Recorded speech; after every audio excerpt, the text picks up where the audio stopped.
Brownies. Are they health food? No. Can we make them healthier? You bet we can. We're going to use a sweet potato to do it today and some of the other ingredients I have on my table here. Now, the idea of this is not to make it a health food, but to make your food that you want to eat healthier. It will really help with dieting and other things and sort of satiate that sweet tooth in a different way. When we're done, this pan of brownies is going to have roughly 50 grams of carbs for the whole pan and right around 6 grams of sugar, depending on how many chocolate chips you use. Just go ahead and use the real chocolate chips. Get as high content dark chocolate as you can. Get some good dark, just regular baking cocoa powder, some vanilla extract. Almond butter is what I use. Now you can use peanut butter, but you got to be careful because peanut butter has a lot of sugar in it. It usually has a lot of added sugar in it. So let's get started with our ingredients.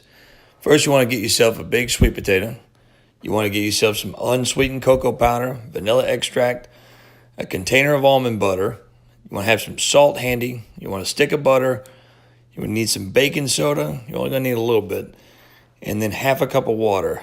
Now, you might want to get a full cup, or you can use things like coffee or anything else you might want to use to sort of help flavor your batter. But you're going to do this to create the right consistency. So having a little bit more than just a half a cup would be helpful.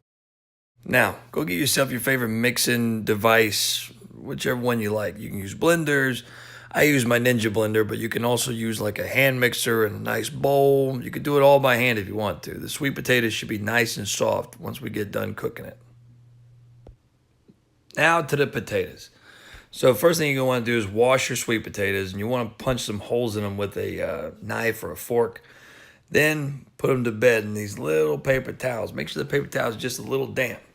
Go ahead. If your microwave has a potato setting, use that. Use it 2 or 3 times. Sweet potatoes are a little bit longer to cook than regular white potatoes. And when you get done, it should be nice and soft, almost like a baby food consistency. I know it's not necessarily the best thing, but hey, what are you going to do? Then take your knife, slice it up in a nice thick slices like this so you can put it in your blender. Now, you want to leave the skin on it. It's going to help add consistency to the batter. Plus, it's just good for you.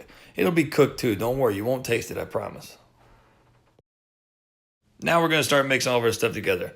Here's your baking soda. I know I used a white dish to show you how much it is. That's just bad filmmaking. But it should just be a little bit. You're going to move on to your cocoa powder. This is what's really going to give you that dark, chocolatey kind of flavor to it. Your almond butter, 1 cup's almost going to take up an entire average container. Use your entire stick of butter. Make sure you break it in half and microwave it. You're going to use your vanilla extract. Now, I recommend you measure yours. I don't measure mine. I just kind of throw it in there to taste. You're going to put it all on your mixing device and get ready to whip it up. This is where you're going to start turning it into a batter. Now, go select your favorite brownie pan and favorite non-stick spray of choice. Spray it down and pour your batter in. Your batter should be very consistent with a normal brownie batter.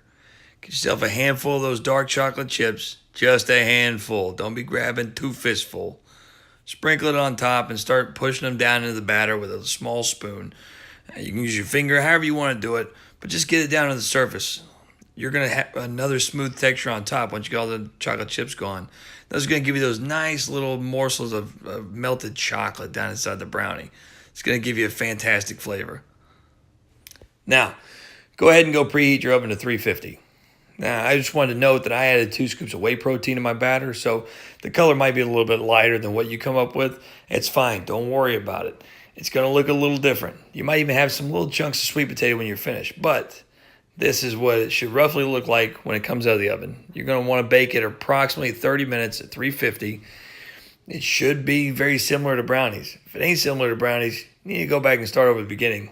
You might need to add a little bit more sweet potato if it's too runny, or add a little bit more fluid if your batter's too thick. Not too bad. Now, this is, mine came out a little bit too much potato. I don't know if you can see that or not. It has kind of a weird consistency, but the flavor is there. And I can tell I was a little bit worried because I added the protein powder to it this time. So hopefully yours turned out fantastic. Let me know how it goes. I got this video out kind of quick. This is my first one, so excuse the quality. I promise you it's only going to get better from here. This sucked.